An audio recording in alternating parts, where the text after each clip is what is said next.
Ésaïe 53. Qui a cru à ce qui nous était annoncé? Qui a reconnu la puissance de l'Éternel? Qui a vu derrière ce qui se passait la main de Dieu? Qui a vu ça? Qui a vu? Qui a reconnu? Qui?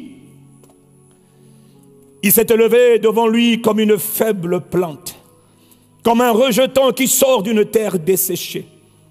Il n'avait ni beauté ni éclat pour attirer nos regards, et son aspect n'avait rien pour nous plaire. Méprisé et abandonné des hommes, homme de douleur, habitué à la souffrance. Semblable à celui dont on détourne le visage, nous l'avons méprisé. Nous n'avons fait de lui aucun cas. Cependant, verset 4, ce sont nos souffrances qu'il a portées. C'est de nos douleurs qu'il s'est chargé. Nous l'avons considéré à cette époque-là comme puni. Nous l'avons considéré comme frappé de Dieu. Nous l'avons considéré comme humilié. Mais il était blessé pour nos péchés. Il était brisé pour nos iniquités. Les péchés de la famille. Les péchés qui sont transmis génération après génération. Les mauvaises habitudes qui viennent non pas de toi, mais qui viennent de ta lignée ancestrale. Les iniquités qui se transmettent génération après génération. Tout ce que tes parents avaient ou faisaient, c'est ce que tu es en train de faire et tu ne fais même pas exprès. Ça rentre dans ce qu'on appelle les iniquités. Elles ont la peau dure, les iniquités. Iniquité. Il était brisé pour nos iniquités. Et le châtiment qui nous donne la paix est tombé sur lui. Et c'est par ces meurtrissures, c'est-à-dire ces blessures, que nous sommes guéris. Pas que nous serons, nous sommes. Nous étions tous errants comme des brebis, chacun suivait sa propre voie. Et l'Éternel a fait retomber sur lui l'iniquité de nous tous. La faute, le crime, la rébellion de nous tous est tombé sur une seule personne. Il a été maltraité, opprimé. Il n'a pas ouvert la bouche. Semblable à un agneau qu'on mène à la boucherie, à une brebis muette devant ceux qui l'attendent. Il n'a point ouvert la bouche. Il a été enlevé par l'angoisse et le châtiment. Et parmi ceux de sa génération, qui a cru qu'il était retranché de la terre des vivants? Qui a cru qu'il était frappé pour les péchés de mon peuple et non pas les siens? Il a plu à l'Éternel de le briser par la souffrance. Après avoir livré sa vie en sacrifice pour le péché, il verra une postérité et il prolongera ses jours. Et l'œuvre de l'Éternel prospérera entre ses mains. À cause du travail de son âme, il rassasiera ses regards. Par sa connaissance, mon serviteur juste justifiera beaucoup d'hommes. Il va les déclarer innocents. Et il se chargera de leur iniquité. Pas péché, mais iniquité. Ces choses qui ont la peau dure, qui te suivent de génération en génération. Il dit, Jésus les porte pour toi. C'est pourquoi je lui donnerai sa part avec les grands. Il partagera le butin avec les puissants. Parce qu'il sait lui-même. Parce que quoi? Il s'est livré lui-même. Il s'est offert lui-même à la mort. Et qu'il a été mis au nombre des malfaiteurs. Parce qu'il a porté les péchés de beaucoup d'hommes. Et qu'il a intercédé pour les coupables. De qui parle-t-on? On parle de Jésus de Nazareth, le Christ. On parle de celui qui était destiné par Dieu à être le sauveur de tous les hommes. On parle de celui qui est l'alpha et l'oméga. On parle du mystère de Dieu. On parle du mystère que Dieu avait gardé de toute éternité. Tu fais bien de l'acclamer. Tu fais bien de l'acclamer. On parle de sa majesté, le Fils éternel de Dieu, Jésus de Nazareth, le Messie. Celui dont nous devons étudier les œuvres. Étudier son œuvre. Celui dont il est dit que derrière ses souffrances, il y a une gloire à venir. Jésus le Messie. Que ceux qui l'honorent lui donnent un bon amen fort. Jésus le Messie. Frère, tu veux vivre une vie en Christ épanouie, tu dois maîtriser ce texte. Ce texte révèle que le Père a fait souffrir son propre Fils. Que le salut n'a pas été gratuit. Que le Christ a souffert. Si j'étais le Père dans mon amour pour mon Fils, je l'aurais juste décapité. C'est facile de mourir par décapitation, tu n'as pas à souffrir. Mais il a dû souffrir de Gethsémane jusqu'à la croix. Et il a dû être exposé pendant 6 heures sur une croix. À la honte, au mépris, aux injures, aux calomnies, aux critiques, aux accusations du monde qui passait. Des moqueries. Il aurait même pu descendre de la croix, mais il fallait qu'il reste sur la croix. Parce qu'il fallait qu'il accomplisse son œuvre jusqu'à la fin. Son œuvre est une agonie horrible. Et il a fait ça pour tous. Mais tous ne savent pas ce qu'il a fait. Et nous on dit seulement, au nom de Jésus, non! Avant le nom de Jésus, il y a l'œuvre de Jésus, s'il vous plaît. Et il faut que tu connaisses l'œuvre par cœur. Il faut que tu prennes le temps d'étudier l'œuvre. Fais comme les prophètes d'autrefois. Étudie l'œuvre! Parce que je peux te dire que quand Satan va t'agresser, va attaquer tes enfants et toi, si tu ne connais pas l'œuvre, tu n'auras pas les moyens de dire stop! Tu n'as pas le droit! Christ a souffert pour moi, tu ne sauras pas le faire. Mais quand tu maîtrises, quand tu as étudié, tu as médité, quand ta vie est solidement en Christ, je suis fatigué des pasteurs qui sont pasteurs, prophètes, apôtres. On ne connaît pas le frère. Il faut être humble, il faut t'asseoir pour étudier les souffrances de Christ. Ferme le ministère pendant quelques jours. Va en retraite, étudier les souffrances de Christ. Et la gloire d'être elles sont suivies. Le premier sujet de gloire, je peux te le dire. Le deuxième, je peux aussi te le dire. Il y en a plusieurs. Quand on dit la gloire, il y a la distinction, l'élévation, les privilèges, les bénéfices, les honneurs qui accompagnent cette œuvre de Jésus le Christ sont immenses. Mais il faut d'abord savoir de quoi on parle quand on parle de la gloire. Parce que là où il y a résurrection, il y aura... Non, là où il y a résurrection, il y a d'abord une crucifixion. C'est à la résurrection qu'on peut commencer à jouir de la gloire. Et on la reçoit quand il est glorifié. Mais il dit, je vous glorifie. Mais avant ça, il faut d'abord comprendre les souffrances. Parce que Satan n'a pas été vaincu par la prière. Le diable, le monde démoniaque, s'il était vaincu par la prière, alors excusez-moi, depuis tant qu'on ne fait que prier, nos nations auraient été totalement changées. Nos économies auraient été changées. Si tout c'était seulement question de prière, frère, on peut faire 30 jours de prière, 40 jours de prière. Et pourtant, ça ne change pas grand-chose. Donc, ce n'est pas prier, non. C'est prier avec la révélation. C'est prier en s'appuyant. Toutes sortes de prières, d'accord, mais en s'appuyant sur une seule personne, le Christ. Et le Christ, là, c'est son œuvre. Yes. Quelqu'un me dit Amen. Premier sujet de gloire, c'est que par son sacrifice, à cause du sang de Jésus-Christ, tous mes péchés, 1, sont pardonnés. 2, sont effacés. 3, sont purifiés. Écoute-moi bien. Il y a des péchés, l'homme est pécheur. Mais depuis le sacrifice de Jésus, l'homme n'a plus à vivre dans le péché. À cause du sang de Jésus. Le sang de Jésus a réglé tous les problèmes. Frère, une des gloires qui suit le sacrifice de Jésus, c'est que je n'ai plus besoin de vivre dans le péché. Et que si je péchais, j'ai une solution. C'est la repentance et le relèvement. Pas une vie d'éternel péché, non. Mais une vie. Non seulement il me pardonne, mais la plus bonne nouvelle, il me pardonne, mais il m'a comme bloqué. Il m'accorde la capacité de ne plus pécher. Là où je tombais tout le temps, là, je ne tomberai plus.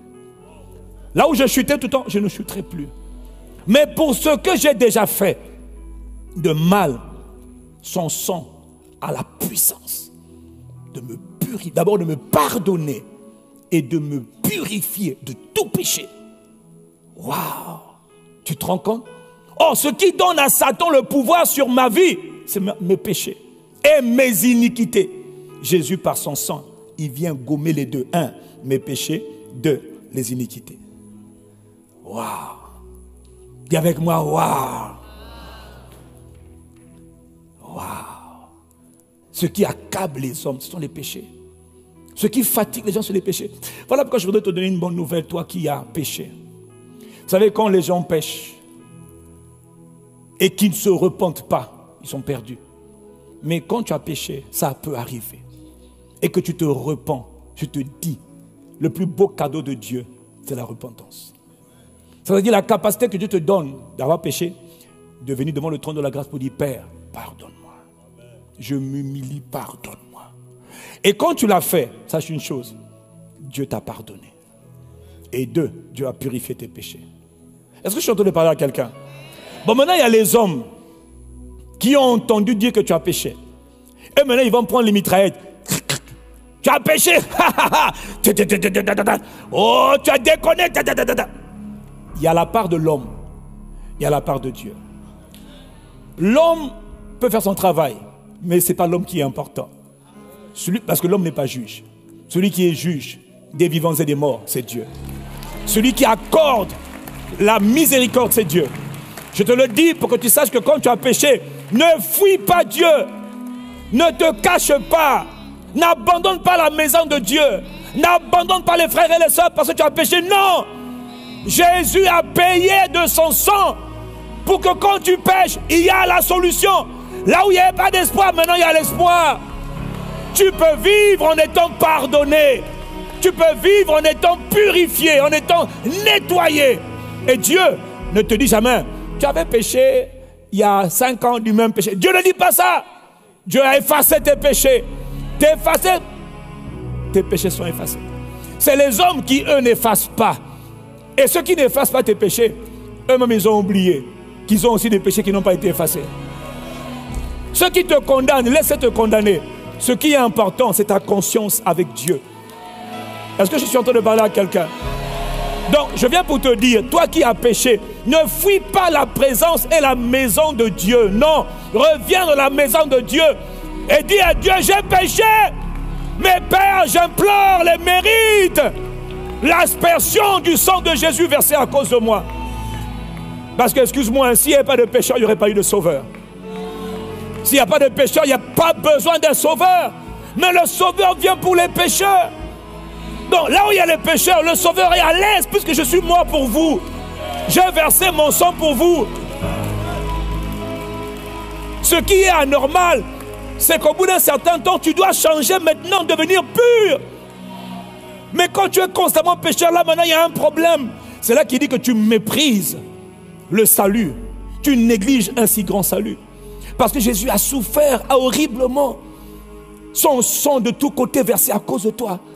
Par son sang, tes péchés sont purifiés. Donc celui qui te condamne, laisse-le te condamner. Un jour, Dieu va le condamner. Chacun devant Dieu, devant le trône de la grâce. Si tu es sincère, Dieu pardonne tes péchés. Mais il faut être devant Dieu, mon frère. Parce que vivre sous la condamnation du péché, c'est horrible. Et Satan te tient comme on tient. Tu as péché. Non. Si tu t'es repenti sincèrement devant Dieu, sache une chose. Tes péchés ont été pardonnés. Par Dieu. Pas par les hommes, par Dieu. Les hommes, ça peut prendre du temps. Mais Dieu, quand tu es sincère, il connaît le cœur de l'homme. Dieu pardonne. Dieu purifie péché. Dieu te purifie de toute iniquité. Acclame Dieu. C'est lui le juge. Hey, quelle grâce. Quelle grâce que d'être pardonné. Quelle grâce. Que mes péchés ont été effacés. Quelle grâce. Oh, mais toi tu as péché, non? Mais il a purifié, il a pardonné. Oh, donne un bon amen à Dieu qui efface les péchés. Il pardonne mes péchés. Yeah. Dieu est tellement bon. Parce que celui qui vit sous le péché, frère, moi j'étais pécheur autrefois, je sais c'est quoi. Et ça t'arrive de commettre des péchés, mais tu n'es pas un pécheur. Tu es un sauvé. Tu es un être humain qui a obtenu miséricorde. Tu sais, je veux te dire, quand tu comprends l'évangile là, quand tu comprends ça là, quand on te dit rends grâce à Dieu, toi tu dis je ne sais pas quoi dire, frère, moi je peux te parler même pendant 8 heures. Père, je te rends grâce. Comment tu as pu sauver quelqu'un comme moi? Tu as offert, tu as brisé, tu as maltraité, tu as opprimé, tu as menacé, tu as tourmenté, tu as détruit ton propre fils à cause de mes péchés. Quels sont ces péchés que Dieu ne peut pas effacer? D'abord pardonner et puis effacer. Aucun. Il n'y en a aucun. Tous les péchés. Je parle aux pécheurs. Je parle à ceux qui ont péché, à ceux qui ont péché hier. Je te dis, mon frère, si les hommes te condamnent, laisse-les te condamner. Mais que Satan ne te condamne pas. Si tu étais sincère avec Dieu, Dieu a écouté ta prière de repentance et Dieu t'a pardonné. Dieu a effacé. Et Dieu, dans son livre de souvenirs, il n'y a plus de traces de tes péchés. C'est fini. C'est les hommes qui ont, eux, un livre de souvenirs. Mais je veux te dire, toi qui as toujours le livre de souvenirs sur les péchés des autres. Toi, tu as péché, toi, tu as péché, toi, tu as péché, toi, tu as péché.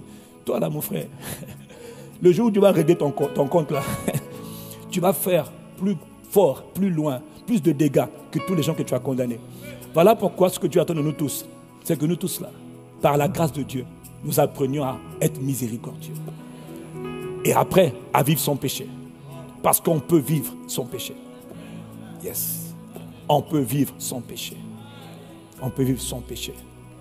Parce que quand Jésus est crucifié, le vieil homme, ma nature pécheresse, a été crucifié. Quand on crucifiait Jésus sur la croix, là, il était en train de crucifier le vieil homme, c'est-à-dire mon ancienne nature.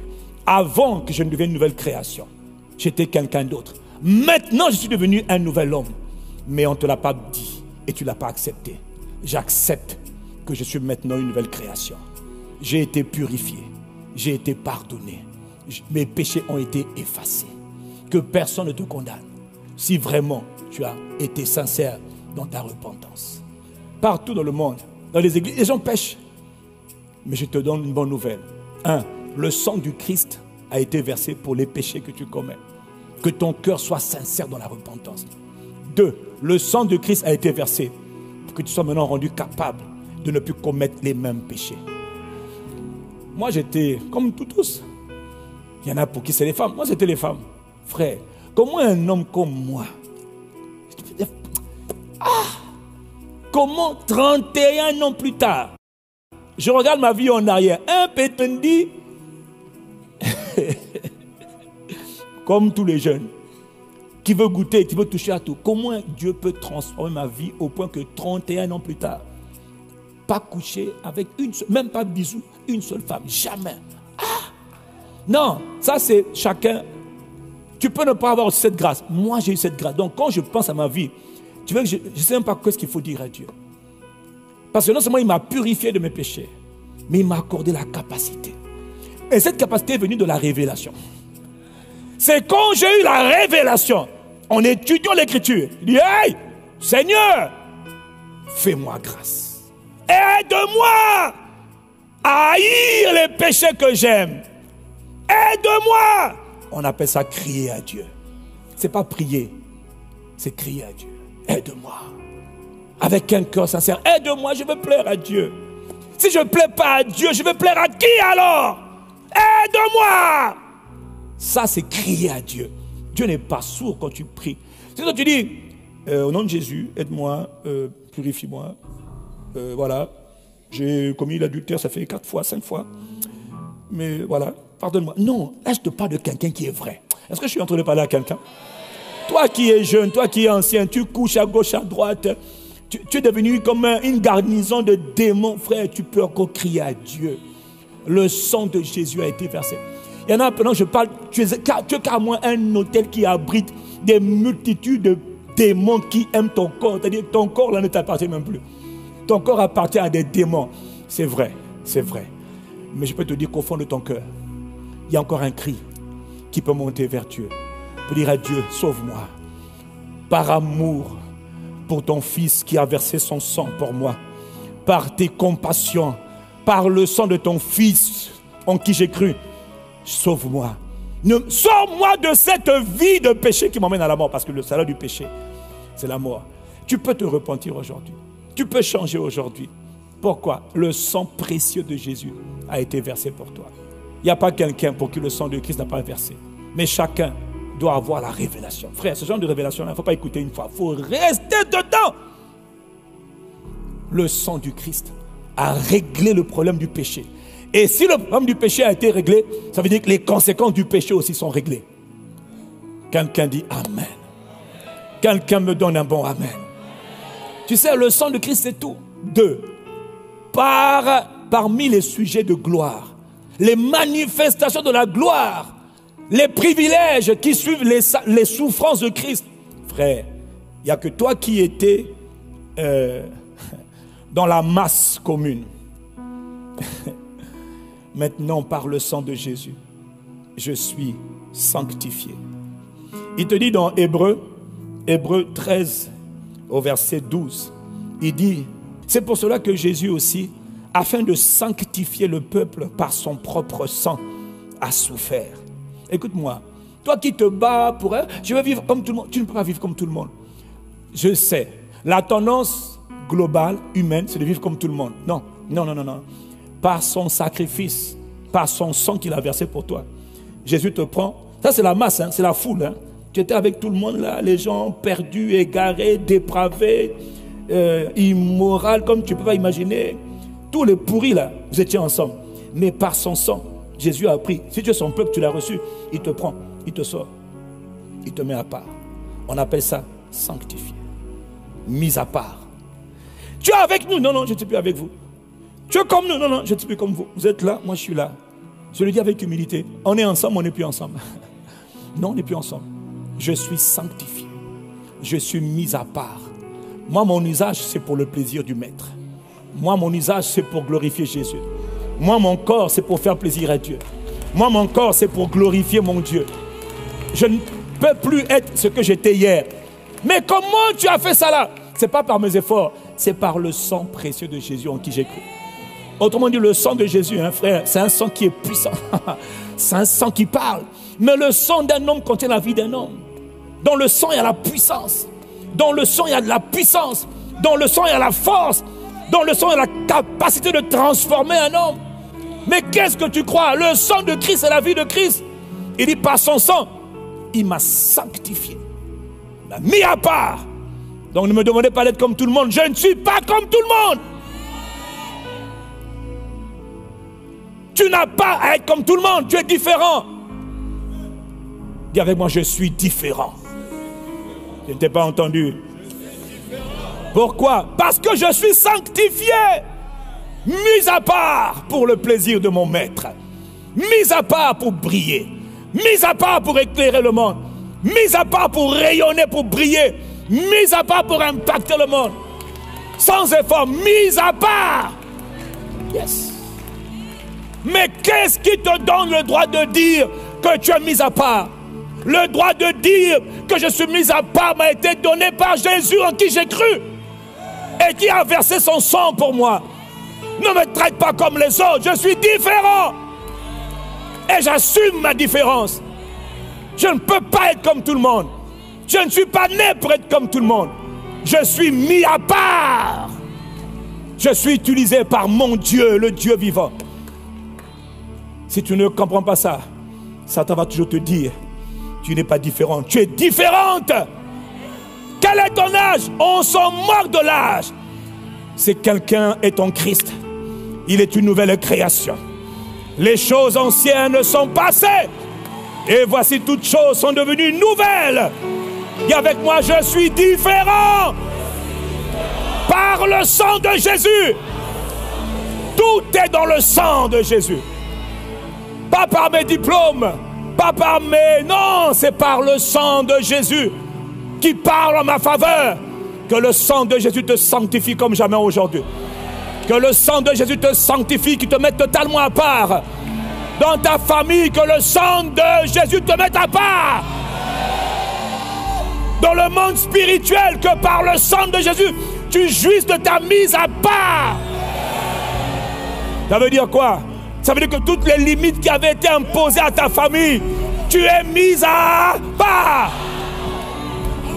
Tous les blocages qu'on avait mis dans ta famille, tu dis, moi je suis mise à part. Sanctifié. Mais comment? Par le frère. Si tu ne connais pas ça, ça te va dire, la maladie que je donnais à ton grand-père, à ta grand-mère, c'est maintenant ton tour. Tu dis non.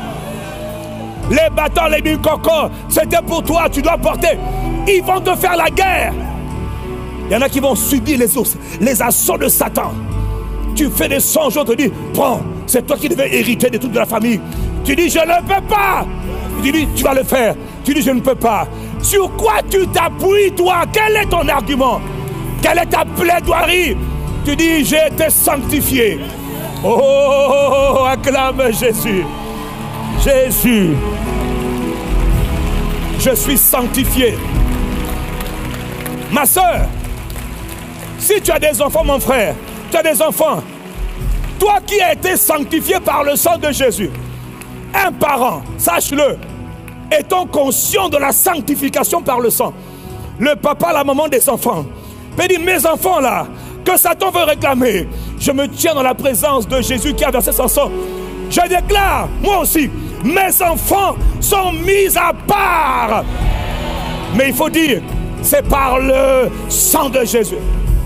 C'est le sang de la sanctification. Donc ne traite pas. Satan ne joue pas avec mes enfants. Je ne te donne pas le droit de toucher à mes enfants. Ah, j'ai pas entendu, mais...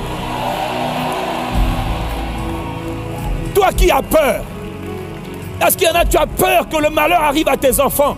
Tu dis non, il faut que je protège mes enfants. Non, tes enfants, tu les protèges en invoquant les privilèges, la gloire qui est liée au sang de Jésus. Et si je dois parler, je parle à partir de là. C'est ma position. Jésus a fait, Jésus m'a sanctifié. Je suis sanctifié. Or, tu dois savoir que si tu es sanctifié, tes enfants ont le droit d'être sanctifiés. Et c'est là maintenant qu'on peut commencer à prier. S'il n'y a pas la révélation, on ne peut pas prier. Si on prie dans la peur. Hey, protège mes enfants contre les sorciers de la famille. Non, non. Là, tu pries dans la peur, sans révélation. La prière efficace, c'est celle qu'on fait dans la foi. D'où vient la foi? De la parole. Que dit la parole? Que par le sang de Jésus, moi, je suis sanctifié. D'ailleurs, mon mari, là, même s'il n'est pas converti, la Bible dit que la femme qui est sanctifiée, sanctifie le conjoint. Si ton mari va à gauche, à droite, tu prends ton lit, tu dis l'homme qui dort ici, je me tiens. C'est là qu'on commence à prier avec agressivité. Au nom de Jésus, mon mari qui me trompe là, à partir d'aujourd'hui, par le sang de Jésus, je parle au monde spirituel. Je sanctifie mon mari. Il ne couchera plus à gauche et à droite. Il couchera dans sa maison. Et je suis son épouse. Ok, là c'est des prières dangereuses pour les femmes dangereuses et les femmes spirituelles. Il y a trop de gens qui sont inquiets. Vous savez pourquoi on prie dans la faiblesse? Parce qu'il n'y a pas de révélation. C'est par le sang de Jésus. Je vais entendre ton Amen. Est-ce que quelqu'un comprend? Frère, le Christ a souffert. Après le Christ, il y a la gloire. Dans la gloire, il y a le pardon. Quel honneur! Heureux celui à qui les péchés ont été pardonnés. Quelle grâce, quel honneur. C'est-à-dire, je vis sans culpabilité, sans condamnation. Je suis un homme libre.